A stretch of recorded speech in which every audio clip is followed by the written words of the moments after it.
baie welkom by vandag se Huiskerk. So ons maak nou vandag klaar met ons preekreeks wat ons nou die afgelope paar weke na gekyk het. Die reeks waar ons gekyk het na Jesus se lewe en wat ons kan leer by Jesus deur die lens van etes of maaltye wat Jesus saam met mense gehad het, of stories wat hy vertel het oor feeste en maaltye. Nou ek het gedink is nogal gepas om af te sluit deur iets te sê oor die nagmaal en die nagmaalstafel. Want alles wat ons gesê het en alles wat ons geleer het die afgelope paar weke kom eintlik mooi by mekaar aan by die nagmaal, aan die nagmaalstafel. So ek gaan vir ons lees uit Lukas 22. Ek lees dit eers vers 7 en 8. Die dag van die ongesuurde brood, waarop die Pasga lam geslag moes word, het aangebreek. Jesus stuur toe vir Petrus en Johannes met die woorde: gaan berei vir ons die Pasga voor, sodat ons dit kan eet. Nou Jesus en sy disippels, lees ons hier, is besig om ook voor te berei vir die jaarlikse Pasgafees. Pasgafees is elke jaar gevier om te herdenk die uittog uit Egipte toe die volk verlos is van slawerny. En tydens die Pasgafees moes elke gesin 'n lam slag en gaar maak wat hulle dan geëet het saam met kruie en ongesuurde brood en saam met die wyn wat maar altyd op die tafels was. So dit was 'n gereelde fees wat elke jaar, godsdienstige fees wat elke jaar gevier is. So kom ons lees verder van vers 14 tot vers 20. Toe die uur aanbreek, het hy en die apostels saam met hom vir ete aangeleen. Toe sê hy vir hulle: ek het van harte begeer om hierdie Pasga saam met julle te eet voordat ek ly. Want ek sê vir julle, ek sal dit beslis nie weer eet totdat dit vervul is in die koninkryk van God nie. Daarna het hy 'n beker geneem en nadat hy gedank het, gesê: neem dit en deel dit onder mekaar. Want ek sê vir julle, van nou af sal ek beslis nie weer van die vrug van die druiwestok drink totdat die koninkryk van God gekom het nie. En hy het brood geneem en nadat hy die seëngebed uitgespreek het, breek hy dit en gee dit vir hulle en sê: dit is my liggaam wat vir julle gegee word. Doen dit om my in herinnering te bring.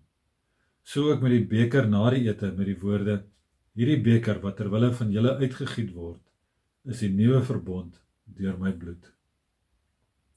So hier sien ons dan dat Jesus die simbole en die teologie van die Pasga godsdienstige fees op homself van toepassing maak. Die lam wat geslag is Jesus wat geslag gaan word. Sy liggaam is soos die ongesuurde brood wat aan die tafels gebreek is. Sy bloed is soos die wyn wat hulle gedrink het aan die tafels. Sy bloed wat 'n nuwe verbond daarstel en wat ons vry maak. So Jesus gebruik die simbole in die teologie van die Pasga om iets oor homself en sy lyding wat nou aan die kom is te verduidelik en hoekom dit gebeur het. Nou ons het mos sekere goed, tasbare goed nodig om ons te herinner aan spesiale tye in ons lewens. Dis hoekom ons foto's neem en dis hoekom ons vir mekaar trouringe gee en vir mekaar geskenke gee. Dis ook hoekom daar standbeelde en museums en trofeeë is. Dis alles tasbare, fisiese goed om ons te herinner aan die verlede en aan die groot gebeurtenisse van ons lewens. Nou in die godsdienstige wêreld is dit dieselfde. Ons het godsdienstige feeste soos Kersfees en Paasfees en Pinksterfees en dan ook geleenthede soos die doop en eredienste waar ons saamkom en saam sing. Alles as maniere, tasbare, fisiese maniere om ons te help om te fokus op God en ons te herinner aan dit wat Jesus vir ons gedoen het en wie Jesus is. Nou die nagmaal is seker een van die kragtigste tasbare simbole van herinnering wat vir ons gegee is. Met 'n klein stukkie brood en 'n klein stukkie wyn of sap word ons uitgenooi om Jesus te onthou en te onthou wat hy vir ons gedoen het en hoekom hy dit vir ons gedoen het. Dit is eintlik asof Jesus vir ons kom sê: kom en proe en sien wie ek is en hoe goed ek is en wat ek gedoen het. So ek wil net gou so 3 goed uitlig oor die nagmaal. Eerste ding is, wanneer ons die nagmaal gebruik, word ons deel van Jesus se lewe en word Jesus ook deel van ons lewens. Aan die tafel sê Jesus, neem en eet, neem en drink. So dit is 'n uitnodiging, amper 'n opdrag wat hy gee om iets te doen. En wanneer ons dit doen, die brood eet en die wyn drink, dan onthou ons nie net vir Jesus nie en wat hy gedoen het nie. Ons raak deel van sy lewe en hy raak deel van ons lewens. Soos wat die brood en die wyn opgeneem word in ons liggame en deel word van elke selletjie van ons liggaam, so is Jesus ook deel van ons en van ons lewens.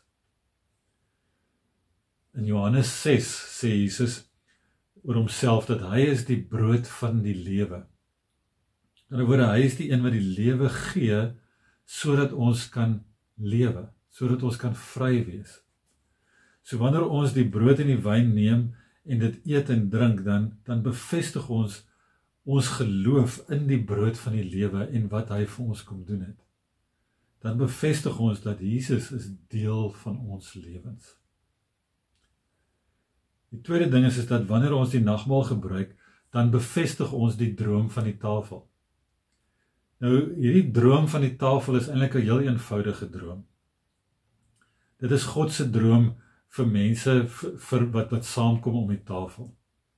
En dis 'n droom van 'n tafel wat inklusief is. 'n Tafel waar verskillende mense saam is. Mans en vroue, kinders en groot mense, gesondes en siekes, armes en rykes, wit, swart, bruin, almal. Dis 'n tafel waar 'n CEO van 'n maatskappy vir 'n gewone werker die brood aangee. Dis 'n tafel waar 'n onderwyser eet saam met iemand wat op die straat woon. Dis 'n tafel waar iemand wat in Flamingo Vlei of in Bloubergstrand woon, plek maak vir iemand wat in Denoon woon. So dis 'n tafel waar ons plek vind en waar ons vir ander mense help om ook hulle plek te vind. Die nagmaalstafel is 'n inklusiewe tafel. Dis 'n gemeenskapstafel waar alle mense saamkom, waar alle mense welkom is, waar alle mense saam deel, waar alle mense fees vier en waar alle mense saam dankie sê. En dan derdens, wanneer ons aansit by die nagmaalstafel en deelneem aan die tafel, dan verkondig ons ook die evangelie, die goeie nuus. In 1 Korintiërs 11 vers 26 skryf Paulus, want so dikwels as wat julle hierdie brood eet en uit hierdie beker drink, verkondig julle die dood van die Here totdat hy kom. So Paulus sê, totdat Jesus eendag weer kom, elke keer wanneer ons die nagmaal gebruik, dan verkondig ons die evangelie. So die nagmaalstafel het 'n missionale karakter. Dit bevestig dat ons is God se gestuurdes in die wêreld. Dit is 'n getuienis aan die wêreld.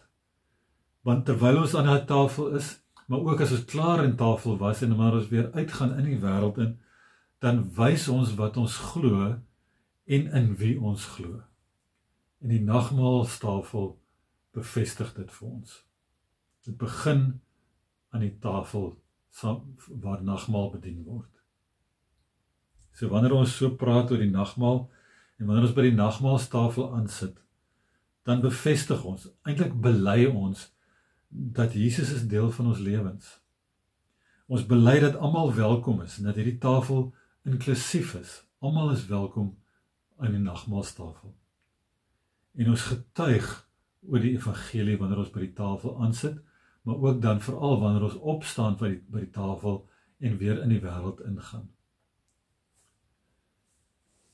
So met dit in gedagte wil ek jou uitnooi om iewers in hierdie week, dit kan op jou eie wees, dit kan saam met ander mense wees, dit kan by 'n gewone ete aan die tafel wees, maar neem net 'n oomblik, breek brood, drink 'n glas sap of wyn as 'n herinnering aan Jesus en wat hy kom doen het, wat hy vir jou gedoen het en dat hy deel is van jou lewe. Amen.